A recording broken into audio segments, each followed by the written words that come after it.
This series presents information based in part on theory and conjecture. The producer's purpose is to suggest some possible explanations, but not necessarily the only ones, to the mysteries we will examine.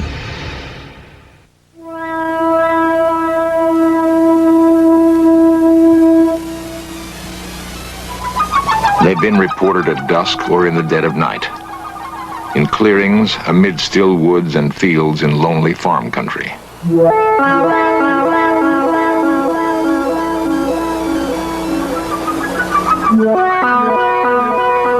Sometimes they come in silence, sometimes with quiet thunder.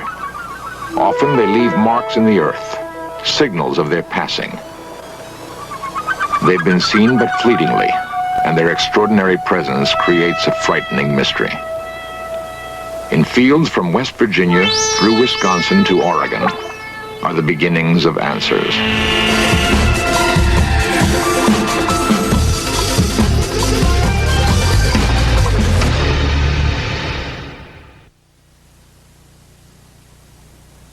On June 24th, 1947, an Idaho businessman named Kenneth Arnold was flying his private plane near Washington's Mount Rainier. He saw 9 disc-like objects moving rapidly along the horizon. Arnold said they moved erratically, like saucers skipped across a pond. Flying saucer thus became part of our language. After the Mount Rainier sighting, unidentified flying objects were reported all over the country, an astonishing number of them. And the sightings have continued to this day.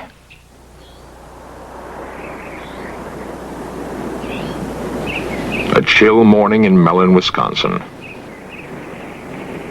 Quiet fields and quiet people. Yet something remarkable happened on the Mellontown Road. Something that would have seemed incredible if it hadn't happened to people as down to earth as the town of Mellon itself. How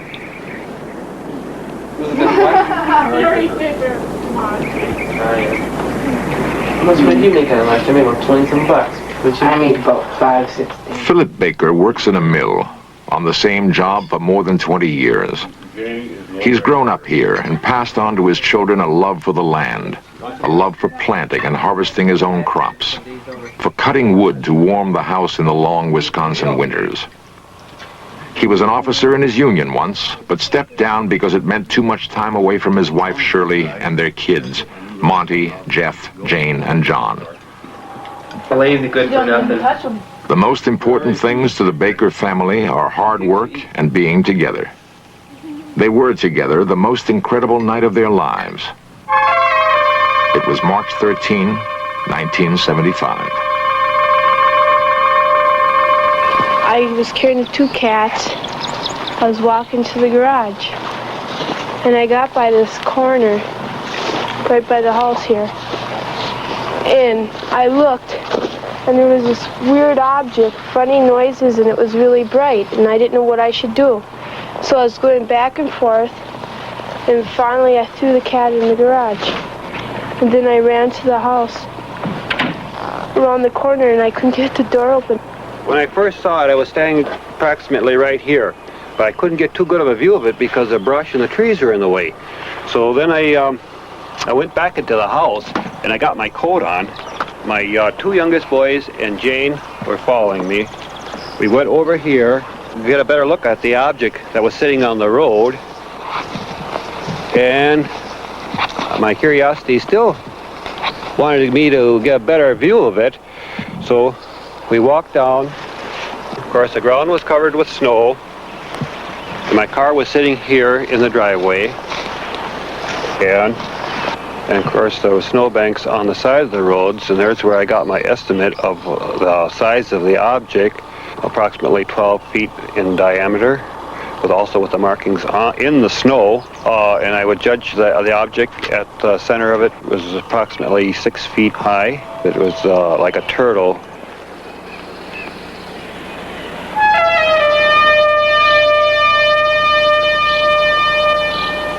My 2 boys and my girl started to proceed here closer. My girl told me not to go any closer to it.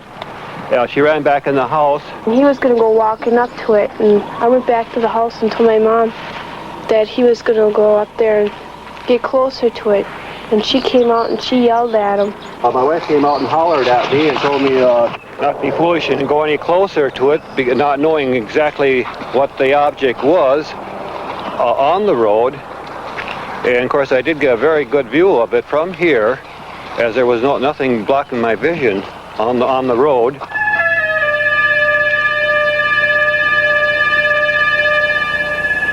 Montgomery was looking out the upstairs windows where he got his view of the object.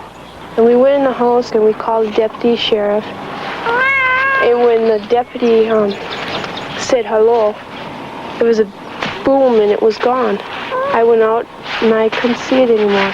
The sheriff came and he saw nothing. That can be a pretty lonely feeling, to have witnessed something incredible and be unable to produce evidence. Loneliest of all, perhaps, for the Baker children. They would want to tell their story to friends at school. But who would believe them? Well, Monty, my oldest boy, he was all upset. He told my other two boys, now don't say anything. Don't say anything to kids at school. We don't want nothing of this to get out. And of course, Janie was in tears. She says, well, I know what I saw. She says, you trying to tell me I'm crazy or something? She said, I know what we saw. She says, don't try to tell me I didn't see anything, because she said, I know I saw it. And she was in tears and everything else that night. And of course, the undersheriff, I apologized when he left me off here, because I thought, well, no, we didn't find anything. He'll think I'm a little off too. And he said, no, don't forget, just forget about it. I said, well, okay, let's forget about it. And I said, but don't tell anybody then. Matter of fact, I even mentioned him. I said, don't tell anybody. I said, just forget it then, because I said, let's drop the whole story. Mellon has a newspaper, the Weekly Record. Editor Jasper Landry knows just about everybody in Mellon by first name. I've known Mr. Baker for about 30 years, and he and his family have been here a long time. And when this story broke on the UFOs, he asked me not to put it in the paper because of the anxiety his family was being put through by callers and curiosity seekers. And so I thought that I wouldn't. And he was very appreciative. I honored his wish to not have it printed. The story got around anyway, of this country lane where the Baker family saw something big and metallic with red and green lights. Something that was gone almost as soon as it came. My name is George Ree, Mellon, Wisconsin. I am the undersheriff of Ashland County. On this night in question, I answered a complaint of Philip Baker, and I arrived at the site and I investigated it, and I firmly believe that the Baker family did see an object. Sheriff Ree had good reason to believe Baker's story. He may have arrived at the Baker house too late to see anything there. But when he left, a second call came to investigate reported lights in the sky. Ree and 7 deputies from 2 counties raced across country roads. Sheriff Ree would sight a bright object darting in the sky, call on his radio for another car to intercept it, and the object would dart away, sometimes to briefly join another hovering in the sky. One of Ree's deputies said the light given off by the objects was so intense he could read a newspaper by it. And when it passed over another patrol car, the police radio went dead. To this moment, no one knows what it was that George Ree and 7 county policemen chased that night in Wisconsin.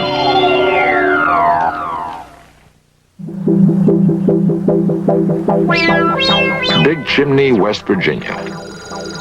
It has been suggested that the overwhelming percentage of UFO sightings occur in small towns and rural farmlands for good reasons. The view is less obstructed, for one thing. The residents are more likely to be looking up at the sky, more sensitive to the changing lights above. It's about 9:30 in the night. We were driving north on 119 towards Clendon, and my wife saw some intensely bright lights in the sky, and she commented that this was the brightest airplane lights that she'd ever seen. I looked up, and there's this big diamond-shaped object with big flat ends set right above the treetops. Carol Critchfield pursued his UFO to the spot where he saw it set down and found marks that could have been made by landing gear.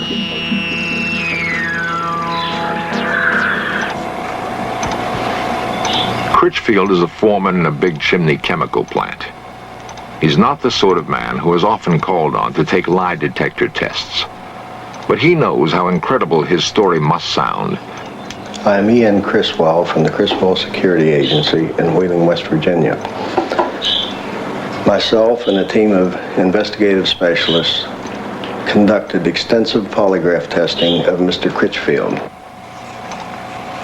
The lie detector, or polygraph, is a sensitive device for recording changes in body temperature, rate of breathing, electrical impulses in the skin, and heartbeat. Preliminary tests established normal parameters, which, if exceeded during the actual test, indicate deception. This is the blood pressure pattern, this is a skin sensitivity pattern, and this is a breathing pattern. A lie detector test cannot prove whether or not Critchfield saw a UFO. It can only indicate whether he believes he is telling the truth. Is your last name Critchfield? Yes. Do you intend to answer all of my questions truthfully? Yes. Are you being completely truthful to the best of your belief concerning the object which you described and saw in the written statement describing the events of June 12, 1975? Yes.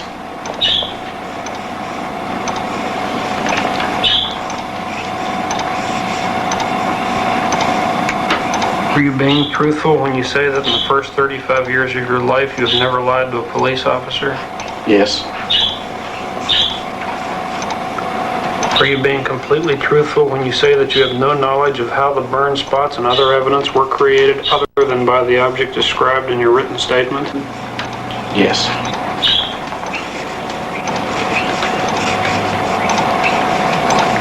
The test is now over.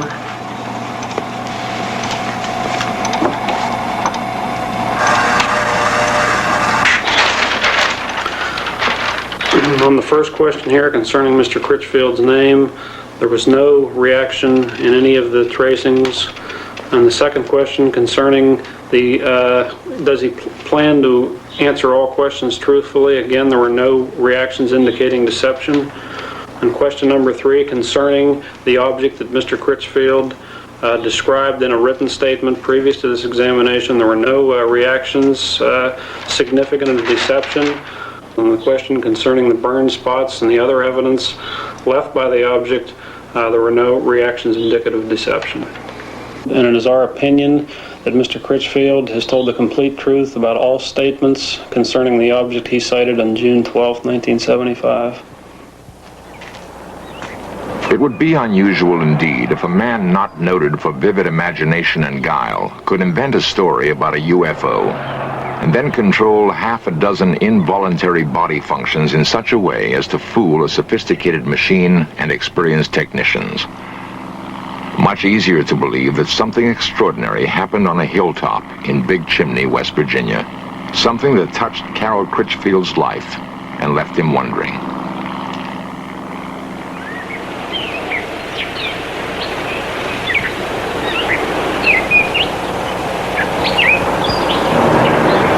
The pocket transit also can be used to get... Some men, like Ted Phillips, are dedicated to finding answers for the growing number of perplexed people who have had UFO experiences.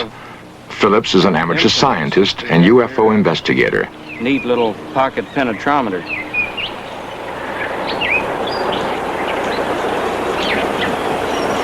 Phillips has taken soil samples at dozens of reported UFO landing sites. He and his fellow investigators have amassed reports of no less than 60,000 UFO sightings in the past 30 years. Many of these were fairly easy to explain. Conventional aircraft, weather balloons, flocks of geese. But more than 900 cases remain unexplained. Phillips has an important ally in his search, the University of Kansas Aerospace Science Laboratory. It is the place he sends soil samples for analysis. Dr. Edward Zeller is the man in charge.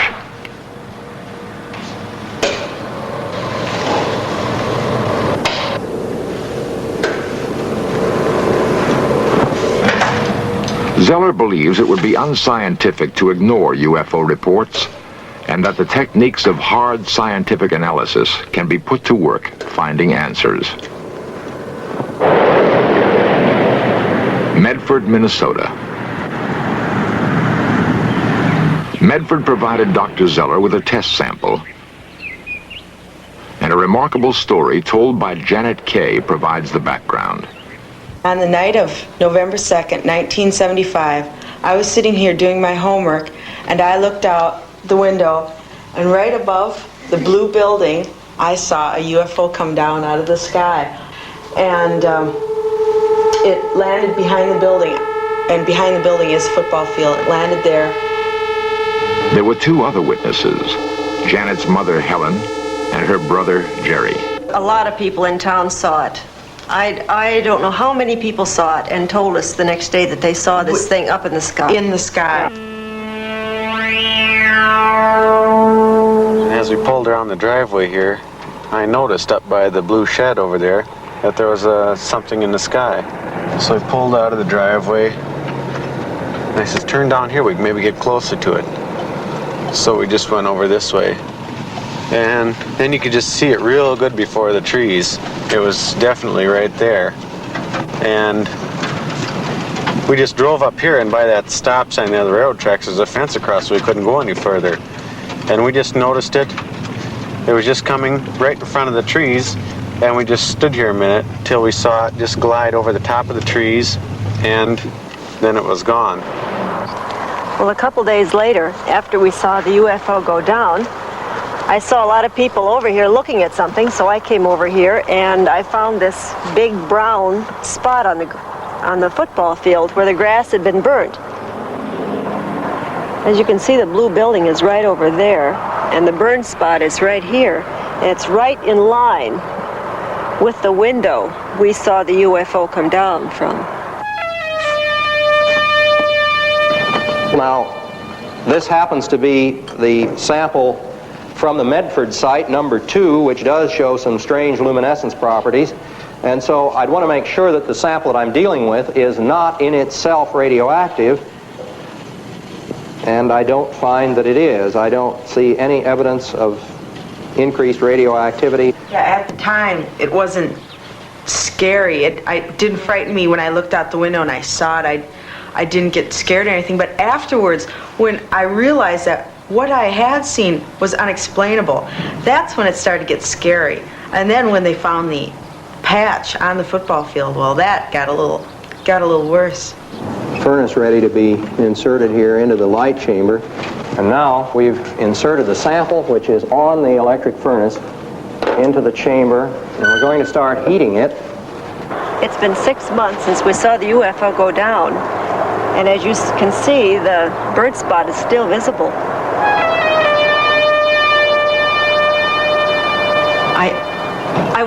I just wish I knew what it was.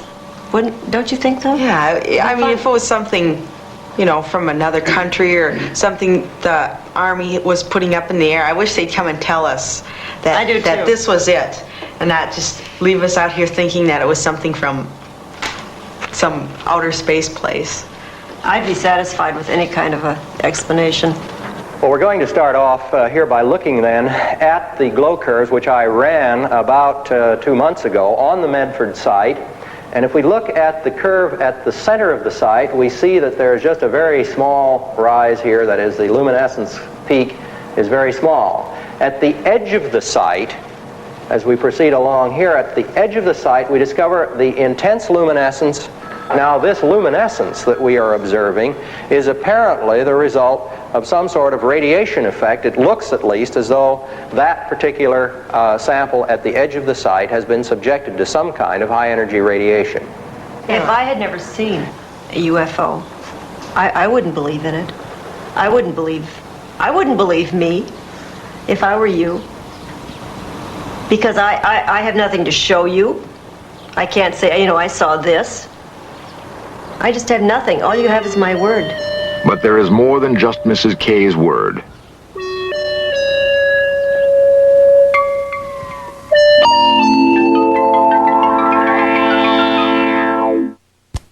In a recent Gallup poll, 15 million Americans claim to have seen a UFO.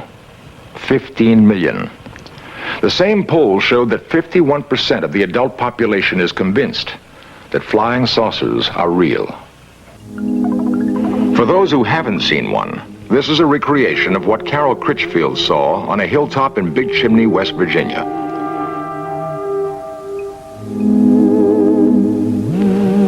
The artist used the same technique that a police artist would use in recreating the features of a suspect from the descriptions of witnesses. And this is what Philip Baker saw on the town road in Mellon, Wisconsin.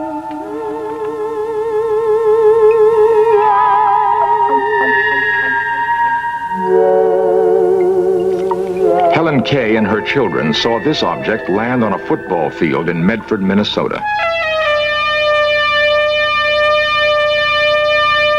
The last systematic attempt by the U.S. government to investigate UFOs was conducted by the Air Force and was called Project Blue Book. Project Blue Book ended in 1968. The Air Force had by then investigated more than 11,000 UFO sightings and found explanations for all but 676. The Air Force seemed to have no interest in the sightings it could not readily attribute to earthly phenomena. Perhaps it's time to approach the question of UFOs again, without bias. For we can only hope that if we are being studied by aliens, it is with more thoroughness and care than we have focused on them. Coming up next, more UFO lore as we set off in search of UFO cover-ups. Then, Pappy Boynton and his flyers used some captured enemy planes for a raid on a Japanese aircraft carrier in the Black Sheep Squadron. And tonight, History Undercover opens the files on the cover-up of the attack on the USS Liberty. The captain and crew believed the unmarked planes that attacked them and killed 34 sailors were in fact Israeli. That's at 8 o'clock tonight.